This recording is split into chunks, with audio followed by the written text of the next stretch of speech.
Assalamualaikum warahmatullahi wabarakatuh. Waalaikumsalam warahmatullahi wabarakatuh. Pada malam hari ini saya bersama eh, seseorang yang saya jadikan narasumber untuk wawancara tugas UTS dari mata kuliah Dasar Manajemen. Perkenalkan, nama saya Salman Maulana. Saya dengan NIM 20250090021, Prodi Agroteknologi kelas A, dan saya bersama Saya Ahmad Fauzan Ilmi Ya. dari Taurus Trans. Boleh dijelaskan Mas, posisi jenengan itu sebagai apa di sini? Si Taurus Trans itu. Ya, jadi ini dari pertama apa posisi yang sekarang? Ya dari awal sampai sekarang. Dari awal. Oke. Jadi sebenarnya Taurus itu dibentuk oleh founder yang namanya Mas Aurel. Oke. Sama kayak Mas Aurel itu pada tahun 2024. Oh, masih berapa tahun Mas ya? 2024 awal. Oh, Udah ya. hampir Oh, ya, 2 tahun. hampir. Atau kalau nggak Ya, salah 2023 akhir itu di situ. Oke. Jadi saya masuk sebagai awalnya teman aja, teman, dan saya masuk sebagai driver awalnya. Oh. Karena saya sebelumnya bekerja di Grab yang kebetulan kerjasama sama bank, Oh, BNI sama Bukopin. Oke. Saya masuk sebagai driver, terus lambat laun sekarang sudah menjadi direktur operasional. Oh, Sekaligus saya sebagai tangan kanannya oh, Mas Aurel sebagai founder. cukup mengesankan Mas. Dalam waktu belum sampai 3 tahun, jenengan udah dipercaya jadi tangan kanan sekaligus direktur operasional ya Mas. Ya, alhamdulillah. Baik Pak, kita kan Mas, kita kan mau wawancara ya. Mungkin Mas sedikit berkenan untuk memberikan jawaban. Kan dalam mata kuliah dasar manajemen kami itu belajar tentang yang namanya itu perencanaan atau planning. Iya. Nah, gimana Masnya tuh, atau mungkin Masnya tahu gimana perencanaan awal dari usaha ini itu gimana? Ya awalnya usaha rental ini kita niat untuk mencukupi kebutuhan masyarakat ya, mobilitas masyarakat Jogja. Oke, Dan oke. kita tahu Jogja itu kota wisata yang Iya, butuh iya. mobilitas yang tinggi. Benar banget Mas. Soalnya saya belajar dari ketika saya butuh mobil dan saya ingin menyewa mobil itu banyak yang habis mobilnya. Oh, Ya, kita ingin memenuhi kebutuhan itu sebenarnya. ya ternyata sangat ini ya, apa, berhubungan dengan mobilitas masyarakat Jogja kan yang banyak banget didatangin turis Mas ya. Betul, betul. Apalagi kalau kita ke Malioboro itu, wah, itu isinya orang-orang ini semua kan, orang-orang yang bukan orang Jogja asli, pendatang semua, entah itu dari segi dari apa, misalnya mahasiswa gitu yang datang terus sekedar berkunjung ke Malioboro, atau mungkin memang sedang holiday atau liburan Mas ya. Betul, betul. Nah, setelah perencanaan kan ada yang namanya itu organizing atau perorganisasian. Iya. Bagaimana Mas Hilmi itu sebagai direktur operasional itu membagi tugas dalam usaha ini? Oke. Jadi kalau struktural tentunya kita bicara manajemen ya. Ya, ya. Yang tertinggi pasti founder habis itu owner ya, founder sama owner sebenarnya berkaitan karena ini masih satu generasi. Ya, ya. Lalu di bawahnya itu ada operasional, namanya aja ini kita di bidang lapangan ya, ada Ya. operasional itu di situ saya yang sebagai pemegang keputusan. Oke. Lalu ada tim marketing. Oke. Lalu ada staff kita sebenarnya kolega ya, mitra. Oke. Karena tanpa mereka kita juga nggak bisa apa-apa gitu. Nah, karena ini di bidang mobilitas maka mitra kita adalah para driver itu sendiri. Oh, Dan saya juga kalau lagi drivernya pada berangkat semua dan butuh driver, saya juga bisa sebagai driver seperti itu. Sebagai pekerjaan awal saya masuk di jadi merangkap Mas ya. Iya.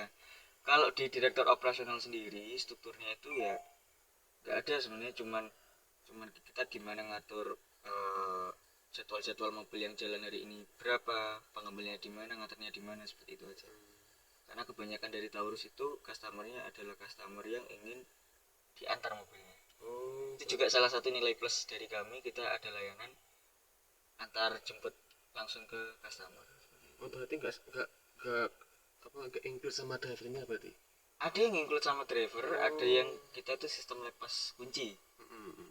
Biasanya kita antar ke lokasi mana yang mereka mau, customer mau. Seperti itu kalau struktur organisasi. Baik Pak ya.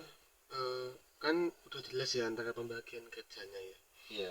Selanjutnya itu ada dalam fungsi pengarahan. Bagaimana Mas Hilmi ini memotivasi atau mengarahkan karyawan supaya tetap semangat kerja.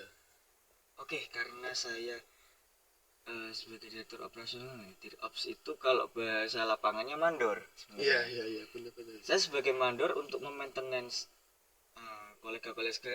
kolega-kolega saya atau mitra saya, pastinya saya harus tahu apa yang mereka butuhkan. Makanya saya berangkat dari driver itu sendiri. Iya. Saya berangkat dari bawah, saya berangkat dari driver, saya tahu apa yang dibutuhkan oleh driver, keluhannya driver, dan semua masukan driver itu kita tampung dan kita selektif apa yang bisa diterapkan untuk kemajuan terus ke depan dan apa yang mungkin bisa kita keep dulu.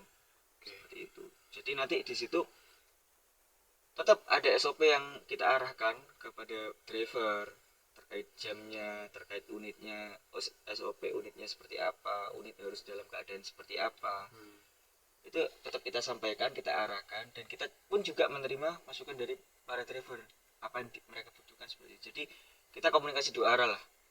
Cuman tetap sebagai pemegang keputusan, saya juga tetap mengarahkan mereka untuk bagaimana berjalan dengan SOP yang sesuai.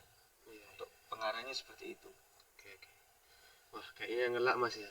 Kita minum dulu Mas ya. Oh iya boleh.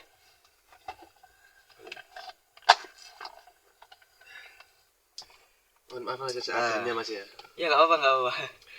Ya lanjut ini ada kan ini lanjut Pak ya kan udah keren banget lah jenengan bisa mengatur kan jenengan juga berasal dari bawah dari driver sekarang menjadi direktur operasional itu kan masih jadi tahu lah ya seluk beluknya gimana keluh kesahnya mungkin gimana dulu waktu jadi driver dan mungkin bisa lebih memahami driver itu gimana ya sekarang itu keren banget Mas. Terus sekarang yang terakhir itu dalam fungsi manajemen itu ada namanya untuk controlling Mas. Iya. Gimana cara Mas Hilmi ini controlling unit supaya tetap prima waktu disewa? Oke. Jadi kalau Taurus itu kita selalu kontrol unit. Kita tuh ada polisai namanya. Polisai itu kayak perjanjian antar konsumen dan kita sebagai perusahaan penyedia layanan. Jadi biasanya kita foto tuh. Cara paling simpel kita foto mana yang lecet sebelum pemakaian. Nanti setelah dipakai kita juga cek kira-kira nambah nggak dari seandainya ada lecet ya mobilnya, nambah nggak lecetnya itu. Kalau misal nambah kita klaim ke customer. Dari situ kita ada komunikasi dengan customer kenapa ini terjadi lecet dan lain sebagainya. Nanti kita juga meminta pertanggungjawaban dan itu sifatnya juga nggak memaksa, nggak selalu tentang uang dan lain sebagainya. Yang penting ada pertanggungjawaban di situ. Untuk controlling yang lain biasanya bensin. Nah, bensin, bahan dan lain sebagainya itu kita kontrol juga. Jadi kita punya SOP ke para driver untuk mengecek ban di setiap ban itu botak, hampir botak dan lain sebagainya, air wiper dan lain sebagainya terkait dengan operasional mobil itu kita kontrol setiap mobil itu pulang dari customer. Kayak gitu. Dan ketika ada lecet satupun, lecet yang kecil kecuali yang lecet-lecet yang memang wajar kayak di spion atau apa, itu kita pasti langsung masukkan ke bengkel. Biar unit selalu dalam kondisi yang bagus. Mesin juga seperti itu. Apalagi kalau misalnya customernya ini kayak perhitungan banget Mas ya. Iya, karena customer kita itu gak cuman dari kalangan mahasiswa. Oh gitu. Iya, banyak pejabat-pejabat juga yang mohon maaf juga menggunakan jasa layanan kami. Yang itu kita harus seenggaknya harus keren ya. Iya, keren banget tuh kok bisa sampai dengan pejabat tuh dilihat pejabat. Iya, itu hal yang wajar ya di dalam dunia perentalan seperti itu. Jadi kita selalu menjaga unit, ada lecet dikit yang gak enak dipandang mata udah kita masukkan ke bengkel. Seperti itu kalau controlling dari kita. Kalau controlling maintenance para mitra agar mereka tidak jalan kemana-mana, ya itu kita pakai sistem GPS. Jadi kita bisa nge-track posisi ini di mana seperti itu. Ini seperti itu.